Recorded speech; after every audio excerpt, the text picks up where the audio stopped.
So, good afternoon. I'm going to warn you as we begin that David has got some terrible internet connection issues today, haven't you, David? Wave to tell us that you're here. Right, so he's at least with us. So we may be a little shorter this week because I can't quite do it all on my own, no matter how chatty I am. And I do have a terrible feeling that David has frozen. So I am, as ever, Aneesh de Vos, sat in the corner of my sitting room, and David Buckler is definitely frozen, but we're going to carry on regardless because apparently he will come back in. And today here he is. Today we are looking at, as ever, our fabulous government and its proclamation. And I'll say proclamation because I feel like we're in old England at this moment in time, that they are basically scrapping the free parking for NHS workers. Of course, I'm quite joyous about that. And David, I think you share my joy. Just outrage. Yes, absolutely. And apparently the health minister said this support cannot continue indefinitely. Really, it really can't. So you lot get an amazing amount of money for your breakfast. I think it's in the region of, in the tens to get to your breakfast in the pounds. And a person that works for the NHS can pay anywhere between 20 and 70 odd pounds for a day's parking. Super. They're not necessarily wanting to go on public transport at the moment. I wonder why not. Probably because of the amount of people that are now on public transport and not everybody's wearing masks. So there we go. David, before I get really arsy today, do you have any views in your very enigmatic, ponderful, perhaps frozen at times, view? And he has. He's gone and frozen.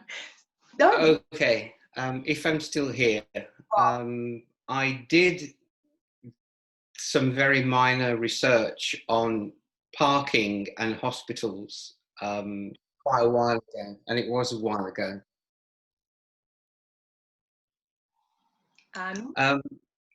And what I found was, and I don't know why I was surprised at this, is because I found that a lot of the parking has actually got nothing to do with hospitals. They're mainly quite large independent companies.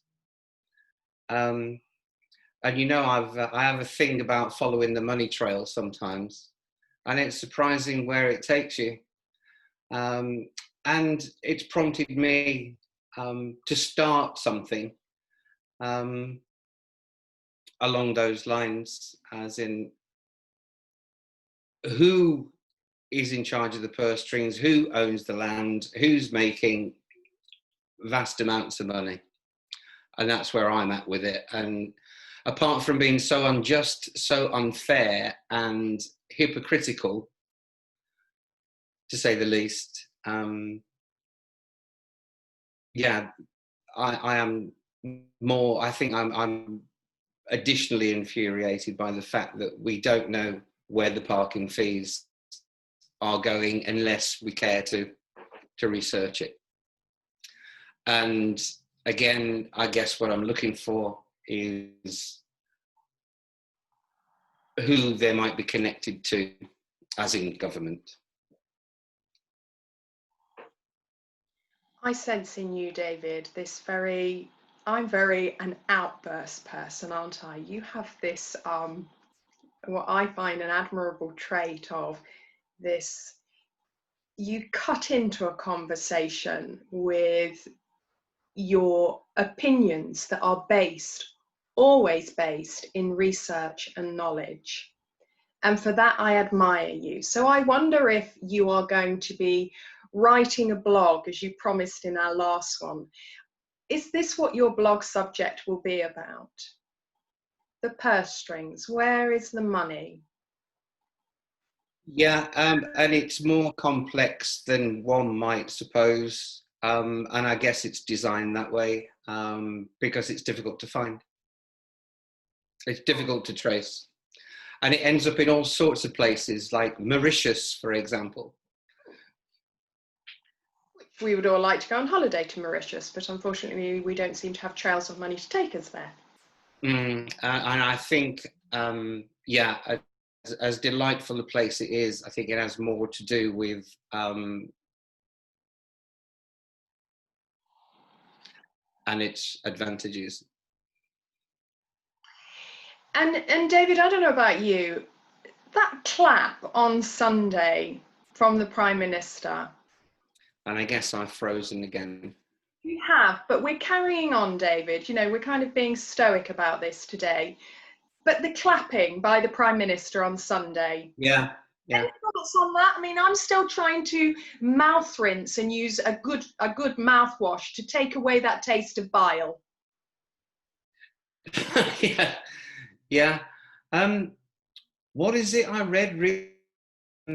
They killed him and sang at his funeral, which is an old saying, I think comes from the Middle East somewhere. I think is apt.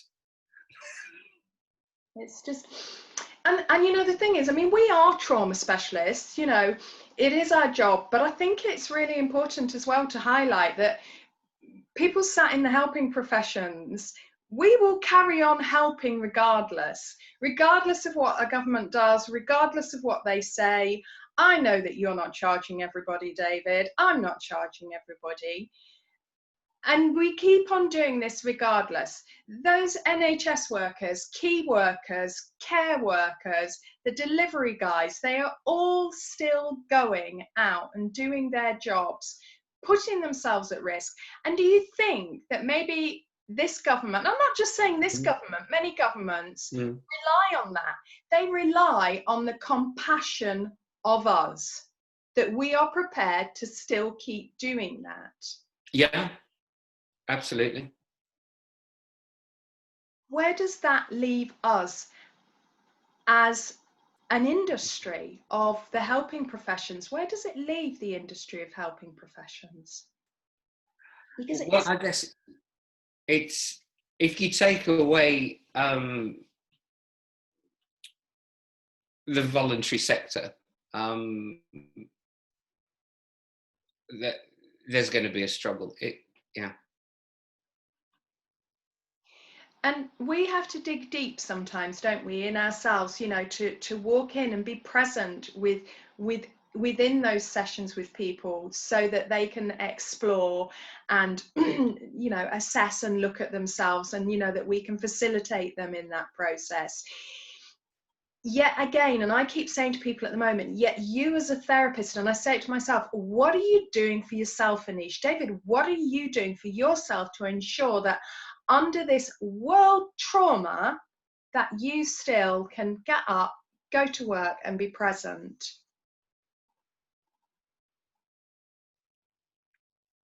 Did you catch that? Very little of it. You were talking about therapists. You were talking about what are we doing for ourselves? Yeah. So that we can continue and be present, because we are doing this against a backlash from a government that is not offering support. I mean, just widening it slightly, people who are therapeutic body workers are not able to go in and do their work. Not all of them have been given permission to do that. So do you know what I mean? Where do these people go? Yeah, well, I think, you know, caring profession is notorious for trying to operate without that sort of support. It's sadly lacking in a lot of caring professions. In education, it's the same. Support work there, as in, you know, student coaching, etc., etc., struggles on a daily basis for some form of what we as therapists or counsellors would call supervision, clinical supervision. In other words, a place to talk about what's going on for them, how it's affecting them in their day. It's sadly lacking as a whole. Yeah, and I guess that's where you're coming from. That's what you're talking about. Yeah. Yeah, because I mean, I just feel that that, like I say, and I'm going to umbrella the helping professions, and I'm going to add in the postal workers, the refuse collectors, because we are all helping, albeit from different places, that enable communities to continue and to go on. And I don't see that this government, and I'm not just saying this government, I'm saying other governments at other times, present day and in the past, I don't see that there's enough recognition for what it is that we as a group are doing. It is this continuum of a reliance on the fact that we are community helpers. That's what we do. Yeah, well, we'll be free to do it forever and a day, I guess.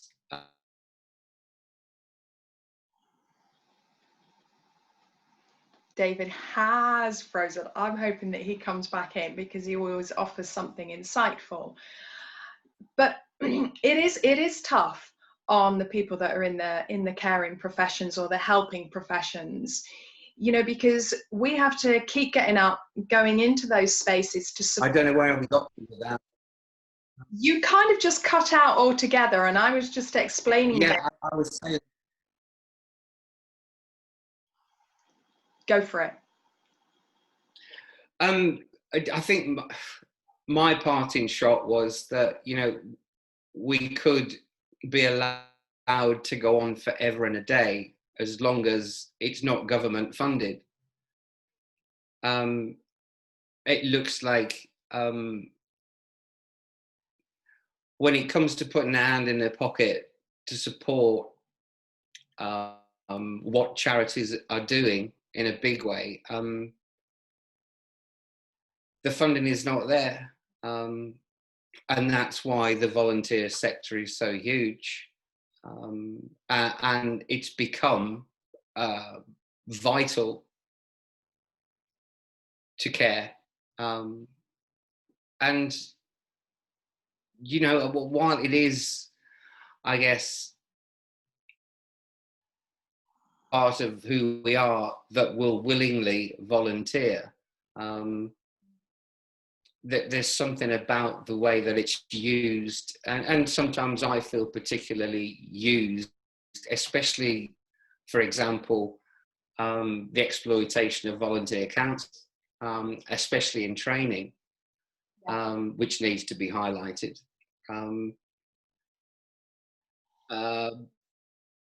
But I guess the bottom line is, as long as we continue to do it, then it will be exploited. Yeah, and by the very nature of what it is, we're not going to say no. People say no. No, we're not. You know, it's not because I'm a particularly good person. I can be as wicked and acerbic as the next, as you know, David. But it is, and it becomes almost like a feeding, doesn't it? That they know that we're going to keep doing that. They know that those nurses and doctors are going to keep turning up.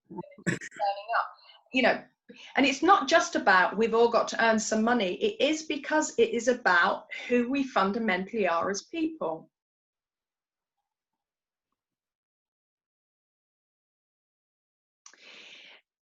We're going to end it here today because David's connection is just going in like a bumblebee. But I think that both David and I have got our message across today. David, I was saying because the connection is just not great today that we were going to end.